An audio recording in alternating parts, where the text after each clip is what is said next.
Hello and welcome to KLM Institute. Where we dive into the world of groundbreaking technologies and fascinating historical stories.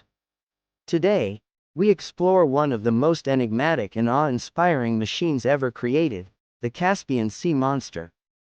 Often called a Soviet superplane, this gigantic aircraft, officially known as the KM-302, was an incredible feat of engineering that captivated the imagination of aviation enthusiasts and military strategists worldwide. But what was the Caspian Sea Monster, and why was it built? What role did it play during the Cold War? And most importantly, why does this behemoth still fascinate us today? Sit back, relax, and join us as we unravel the story behind this extraordinary machine. History and background. The birth of the Caspian Sea Monster. Let's start at the very beginning. The Caspian Sea Monster was conceived during the 1960s, a time when the Cold War was in full swing. The United States and the Soviet Union were locked in a fierce technological and military rivalry, constantly seeking an edge over the other.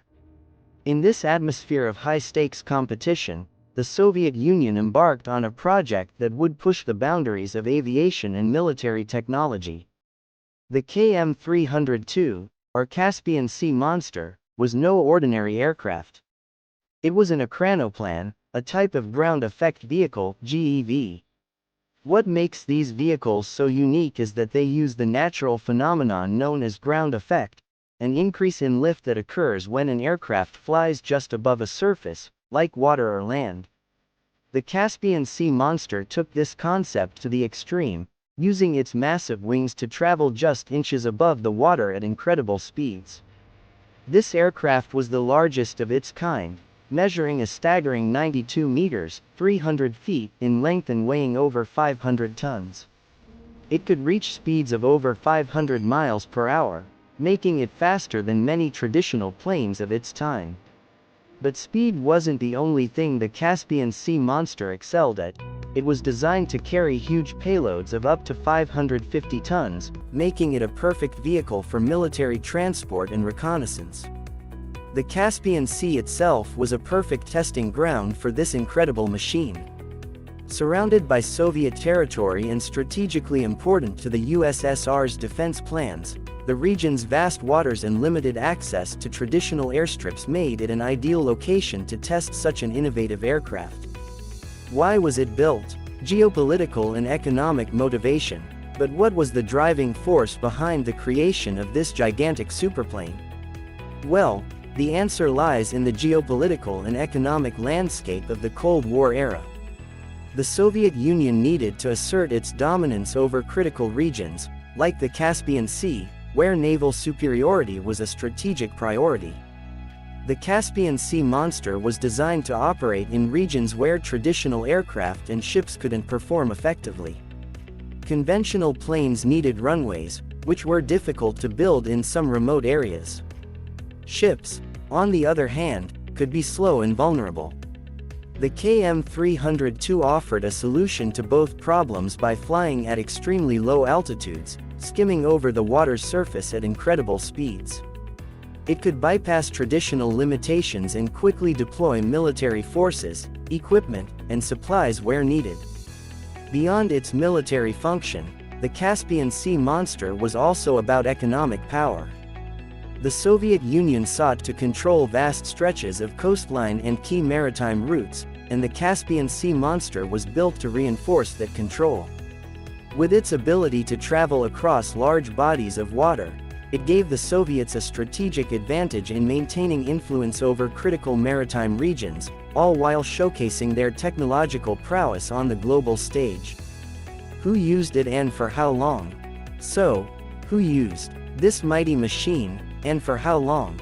The Caspian Sea Monster was primarily used by the Soviet military during the late 1960s and 1970s.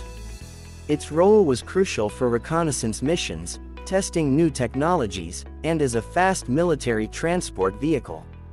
Imagine it zooming across the waters of the Caspian Sea, carrying vast amounts of military equipment, ready to be deployed at a moment's notice. Despite its impressive capabilities, the Caspian Sea Monster had a relatively short lifespan. By the 1980s, technological advancements in missile systems and faster aircraft began to overshadow the need for such a colossal machine. The KM-302 proved expensive to maintain, and the Soviet Union turned its focus to more efficient and versatile solutions. As a result, the Caspian Sea Monster was decommissioned and effectively retired by the end of the 1980s.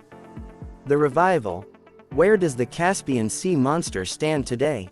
Though the Caspian Sea Monster was retired and left abandoned along the shores of the Caspian Sea after the dissolution of the Soviet Union, its story didn't end there. Over the years, many of the remaining KM-302 prototypes were left to rust and deteriorate, becoming a silent witness to a forgotten era. But despite its abandonment, interest in the Caspian Sea Monster never truly waned. In recent years, there's been a renewed fascination with this incredible piece of engineering.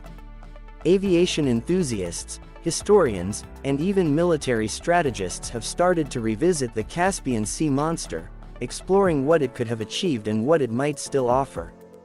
Some even believe that the technology behind ground effect vehicles could be revived for modern commercial transport or military operations. Could the Caspian Sea Monster's legacy pave the way for a new generation of high-speed transport vehicles?